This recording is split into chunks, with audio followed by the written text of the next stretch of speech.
أنا عايز أتكلم على نقطة مهمة جدا جدا، مسألة تواجد ضيوف مصر في المحافظات الحدودية.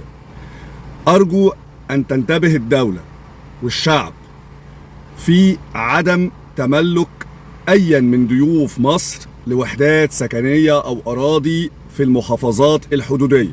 أهلا بيهم، أنا مش صاحب القرار السياسي، وهم اضطرتهم ظروفهم الصعبة في بلادهم إن هم يجوا مصر. أهلا بيهم وربنا يوفقهم ويرجعوا بلدهم بكل خير. ولكن النقطة المهمة جدا هي عدم تملك أي من ضيوف مصر لوحدات سكنية أو أراضي في المحافظات الحدودية. وأرجو أن نكون كلنا منتبهين لأهمية ده وخطورة ده على الأمن القومي المصري.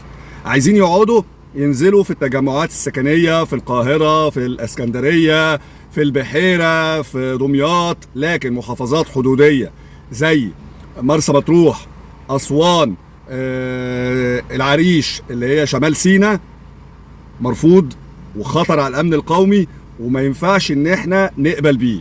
النقطة دي مهمة جدا للدولة ومؤسساتها، ومهمة جدا للشعب المصري. احنا محطوط لنا سيناريو من الخارج علشان يقسموا بلدنا ل3 دول. ده الخطة اللي كان حاططها برنارد لويس. اللي مش متابع يا جماعة سياسة يفهم، مصر محطوط لها خطة ومؤامرة ان يتم تقسيمها. ربنا يوفق القيادة السياسية ويوفق الشعب المصري ان يبقى واخد باله من النقطة دي ويحفظ بلدنا من كل سوء.